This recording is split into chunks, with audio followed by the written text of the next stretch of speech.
नमस्कार मित्रों, मैं आचार्य अनुपम जौली आज अपने रहस्य धारा चैनल में हर बार की तरह आप सबके लिए बहुत ही काम का टॉपिक लेकर आया हूँ। लाल किताब का नाम तो आप सबने सुन ही रखा होगा।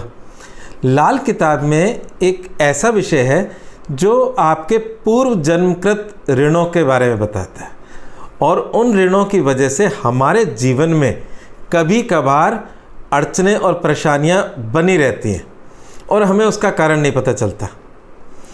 तो यहाँ पर हम अपने ऋणों को भी जान पाएंगे और उसका उपाय भी जान पाएंगे।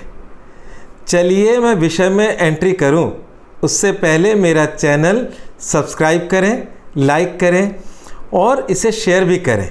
ज़्यादा से ज़्यादा लोगों तक ये नॉलेज पहुँचनी चाहिए जिससे उनके जीवन में भी आ रही समस्याओं का समाधान हो। तो इस विषय को मैं करीब 4 तरीके से समझाऊंगा। पहला तरीका ये होगा कि क्या ग्रह योग हैं जिसकी वजह से वो ऋण आपके कुंडली में उपस्थित है। फिर उस ग्रह योग की वजह से आपके जीवन में क्या निशानियां हैं। निशानियों का मतलब ये है कि किन परेशानियों से आप गुजर रहे हैं। और तीसरा, आपके लाइफ में कैसी घटनाएं घट रही हैं।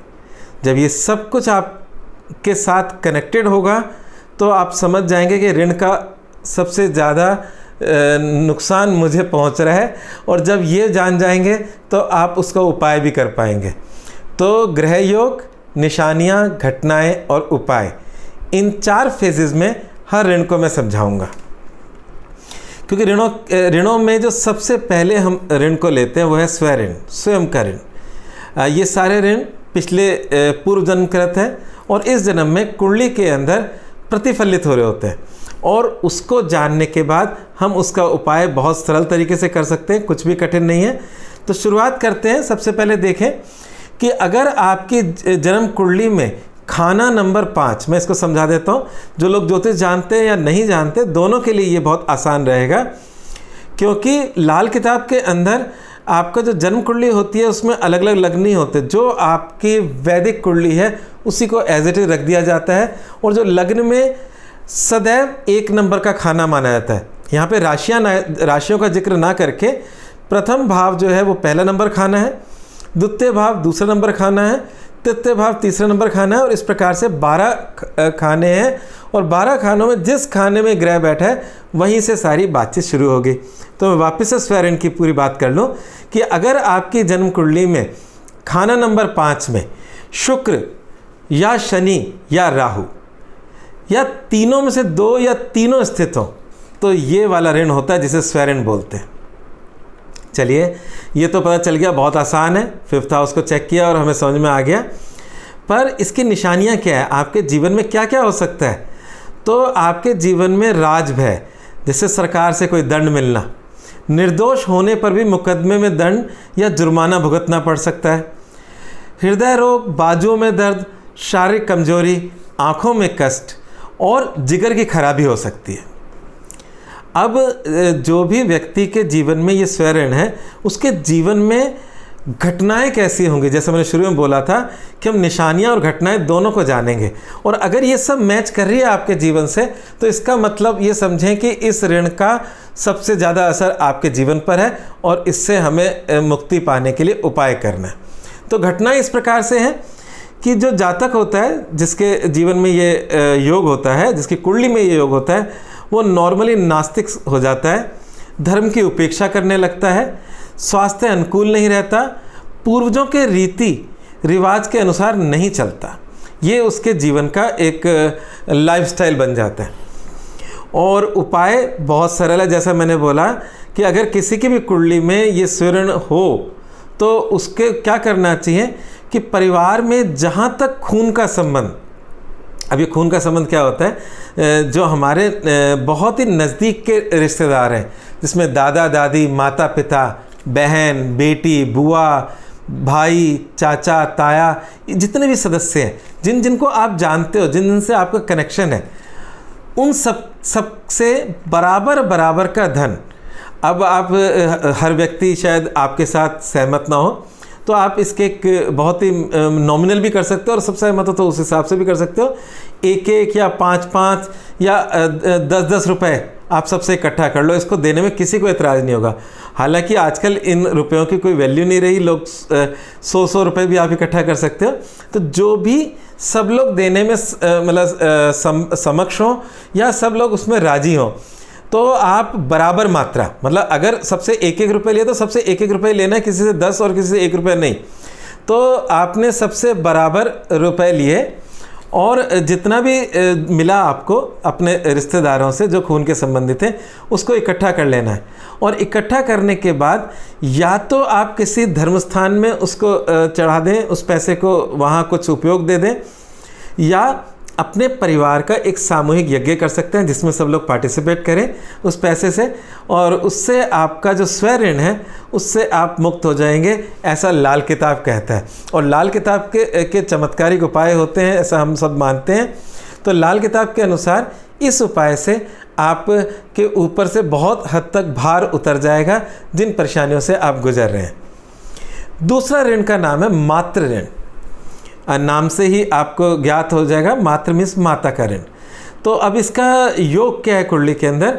तो अगर कुंडली के चौथे खाने में, क्योंकि माँ का चौथा खाना होता है, अगर उसमें केतु पड़ा हो तो मातृ ऋण का बोझ आपके जीवन में होता है। 4th हाउस में केतु होते ही आप ये समझ लेना कि मेरे जीवन में मातृ ऋण का बोझ है। अब इसकी निशानियां क्या है, मतलब आप पे ऐसा क्या आपको मतलब आपके जीवन में घटेगा? तो हमारे सपोर्टर जो होते हैं वो आपको अक्सर नहीं मिलते अपने कामों में, और जो भी आप काम करते हैं उनमें जो प्रयास करते हैं और जहां सामूहिक रूप से मिलकर कुछ काम करना होता है तो ऐसे काम निष्फल हो जाते हैं, बिगड़ जाते हैं, क्योंकि हमें प्रॉपर लोगों का सहयोग नहीं प्राप्त हो पाता। अच्छा, सरकारी दंड या जुर्माना भुगतना पड़ता है और जीवन अशांत व्यतीत होता है। दूसरों की इज्जत को उछालना या किसी का जूता चुराना, और आपकी जो एजुकेशन है उसका आपको लाभ ना मिलना, रिश्तेदारों की बीमारियों पर धन का अपव्यय आदि इस योग के अशुभ फल हैं। अब जो हमारे जीवन में घटनाएं क्या घट सकती हैं, तो जो भी लोग मातृ ऋण से प्रभावित हैं उनका माता से कहीं ना कहीं संबंध, व्यवहार, दुर्व्यवहार, इस तरह का हिसाब किताब बना रहता है। माता के सुख दुख का ख्याल नहीं रखता, माता से दूर रहे या माता को घर से निकाल दे। ये सारी चीज़ें हैं जो माँ के साथ कनेक्टिविटीज़ हैं, सबको ख़त्म करती हैं। कई बार इनोसेंटली हो सकता है कि आपके मन में कुछ नहीं है, पर कई बार बच्चा अपनी माँ से सदैव ही दूर बना रहता है, वो भी इस योग की वजह से होता है। मातृ ऋण वाले जातक के घर के पास या घर में कुआं होता है, तो अगर आपके घर के करीब 20 फीट के दायरे के अंदर अगर कोई कुआं है तो समझ लेना आपके जीवन में ये मातृ दोष बना हुआ है, जो लाल किताब की निशानी कह लें या घटना कह लें। और घर के पास कोई ना कोई जलाशय होता है, किसी प्रकार का पौंड, पानी भरा हुआ, इस तरह की स्थितियां आपको ज़रूर मिल जाएंगी। क्योंकि आजकल कुएं नहीं मिलते, तो कुएं का कोई अल्टरनेट भी हो सकता है जिसमें पानी की व्यवस्था हो। तो और वो जो कुआं है या जो भी पानी की व्यवस्था है उसमें कहीं ना कहीं गंदगी डाली जाती होगी, मतलब जो आसपास के लोग हैं उनका कोई ख़राब, जैसे होता है ना, टॉयलेट का पानी चला गया या वो कोई गंदगी जा रही है, तो वो पानी भी स्वच्छ या साफ़ नहीं है, वो गंदा बना रहता होगा। ऐसा इस योग के अनुसार आपको दृष्टिगोचर होगा या आप लोगों को पता चलेगा। नहीं तो घर के आसपास कोई ना कोई नदी या नहर बहती हो, तब भी ये योग की पुष्टि हो जाती है। और उस नहर या नदी में भी गंदगी लोग डालते हों, देखिए ये वैसे तो अपराध है की श्रेणी में आता है। किसी भी मतलब जो पानी का जो भी सोर्स हो उसमें हम गंदगी डालें, परंतु लोगों को हम बदल नहीं सकते। तो कुल मिला के बात यह है कि इस व्यक्ति के जिसके भी ये योग है मातृ ऋण का, उनके आसपास का जो माहौल है उसमें अगर कोई भी पानी की व्यवस्था है उसमें वो साफ़ नहीं होगा, गंदगी युक्त होगा, यही आपको कंफर्म कर देगा कि आपके जीवन में मातृ ऋण का दोष बन रहा है। चलिए अब बात करते हैं कि मातृ ऋण के दोष का उपाय क्या करना है, क्योंकि ये सारे जो मतलब उपाय हैं इनमें परिवार का संबंध बहुत इम्पोर्टेंट है। तो बिल्कुल इसमें भी आपको यही करना है, जहाँ तक हो सके आपके खून का संबंध, जो मैंने अभी आप लोगों को समझाया था, मैं दोबारा से समझा देता हूँ। आपके दादा दादी, माता पिता, भाई बहन, बेटा बहू, बेटी, चाचा ताया, भाई, ये जितने भी हैं, जो आपका कुल मिला के बात यह है कि ददियाल पक्ष जिसे कह सकते हैं, जिस गोत्र से आप कनेक्टेड हैं, उस परिवार के सदस्यों को आप जोड़ें और उनसे मतलब एक सेम क्वांटिटी की चांदी लें। और मतलब चांदी अगर कोई व्यक्ति देने में समर्थ होता है, कोई नहीं होता, तो उसी अनुसार ही उसके वेट की बात करें।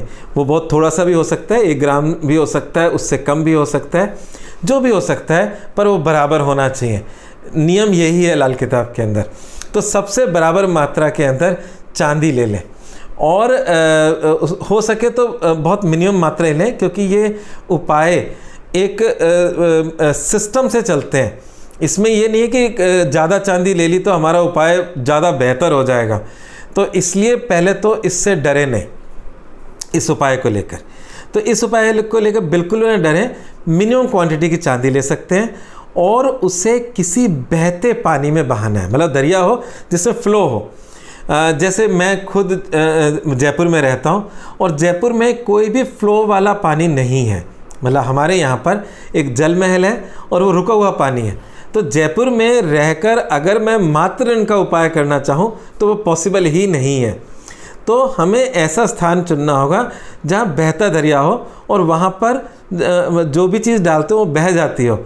तो वहाँ ये हम अगर चांदी डालते हैं तो आपको निश्चित रूप से इस ऋण से मुक्ति मिल जाएगी।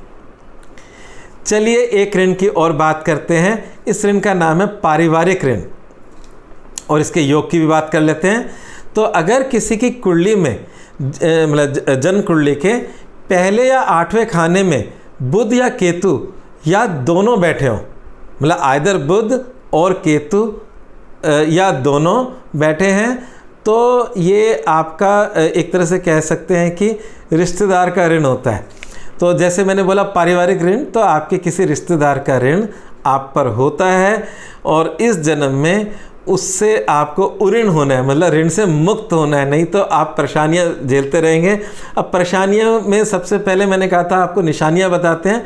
तो निशानियों में ऐसे कह सकते हैं कि किसी की भैंस बच्चा देने को हो तो उसे मार देना या मरवा देना, किसी का मकान बनने या नींव खोदते समय जादू टोना कर देना, या रिश्तेदारों से मिलने जुलने वालों से नफ़रत करना, या बच्चों के जन्मदिन और परिवार में त्यौहार या खुशी के समय दूर रहना। मतलब ये आपकी टेंडेंसीज अगर लाइफ के अंदर कहीं भी इनमें से कुछ भी मैच करता है तो इसका मतलब इस ऋण का आप पर दोष है और वो आपको तकलीफ़ पहुंचा सकता है। घटनाओं के अंदर ऐसे व्यक्ति को उसके दोस्तों से वो व्यक्ति कई बार धोखा भी करता है। इसको ऐसे समझ लें कि वो अपने मित्रों से धोखा करता है, किसी के बने बनाए काम को बिगाड़ देता है या किसी की पकी हुई खेती को आग लगाता है। इसका मतलब ये है कि एक टेंडेंसी में कई बार दूसरे को दुख देके या दूसरे को परेशान करके खुशी मिलती है।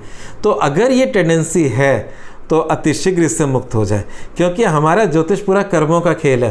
पिछले जन्म में गड़बड़ की थी इसलिए इस जन्म में ये सब प्राप्त हो रहा है, तो हमें भुगतना तो पड़ता है। तो हमें आज नहीं तो कल सुधरना ही होगा। गीता के उपदेश के अनुसार हमारी आत्मा को निरंतर उन्नत होना होता है और उन्नत होने के लिए हमें किसी मतलब अंत में तो आपको सभी प्रकार के दोषों से मुक्त होना होगा, परंतु तामसिक, सात्विक और जो आपके राजसिक हैं, तो तामसिक से राजसिक और राजसिक से सात्विक तक, और उसके बाद सब कुछ समाप्त होकर हम मुक्ति के द्वार पे जाते हैं। तो कम से कम जो ज्योतिष के अंदर हम बात करते हैं और इस तरह की परेशानियाँ आती हैं, वो सभी प्रकार के तामसिक दोष हैं। चलिए आगे बढ़ते हैं, इसका उपाय क्या हो सकता है। तो जिस भी व्यक्ति के जीवन में पारिवारिक ऋण बना हुआ है या रिश्तेदार का ऋण या पारिवारिक ऋण है, जिसका परिभाषा मैंने आप लोगों को अभी दी है, तो सेम उत्तर है कि जितना भी खून के संबंधी लोग हैं, जिसको मैं समझा चुका हूँ, उन सब से बराबर बराबर का धन ले लें। और उसके बाद आपका जो भी जिस भी शहर में आप रहते हो, जिस भी गांव में आप रहते हो, उसके चौक में बैठे किसी भी कारीगर, हकीम, डॉक्टर को उसका काम को बढ़ाने में हेल्प कर दो, दान दे दो। मतलब वो पैसा इकट्ठा किया तो आप किसी भी कारीगर, डॉक्टर, हकीम, इस तरह का काम जो करता हो आपके उसी शहर का, आपके मतलब सेम शहर जहां आप रहते हैं या गांव जिसमें आप रहते हैं, उसके चौक में काम करने वाले ऐसे प्रोफेशन के लोगों को जो अभी स्ट्रगल कर रहे हैं, जो अभी कुछ करना चाहते हैं पर उस मुकाम पे नहीं पहुंच पा रहे, तो उनकी हेल्प करें और वो जो पैसा है उनके जीवन में तरक्की के स्वरूप उनको दान कर दें। निश्चित रूप से आप इस ऋण से मुक्त हो जाएंगे, ऐसा लाल किताब कहती है, और आपकी टेंडेंसीज जो हैं, जो नेगेटिव हैं, उसमें भी कमी आएगी। लाल किताब के ऋणों की जहाँ तक चर्चा करें तो ऋण तो बहुत सारे हैं। आज हमने कुछ ही ऋणों की चर्चा की है आपसे, बाकी सारे ऋणों की चर्चा अगले वीडियो में करेंगे। क्योंकि ये वीडियो बहुत बड़ा ना हो जाए, इसलिए मैं आज अपने वीडियो को यहीं विराम कर रहा हूँ और इसी का सेकंड पार्ट मैं आपके सामने जल्दी लेकर आ रहा हूँ, और उसमें बाकी बचे ऋणों को हम देखेंगे क्या हमारी कुंडली में है, और है तो हम उसका क्या उपाय करें। इस सब के साथ आप सब अपने जीवन को इस ज्ञान से मंगलमय बनाएं, अच्छा बनाएं और अपने कष्टों से मुक्ति पाएं। ऐसी ही अपनी आप सबके लिए मैं दुआ करता हूँ और ईश्वर से प्रार्थना करता हूँ, और आप सबसे आज के लिए इजाज़त चाहता हूँ। धन्यवाद।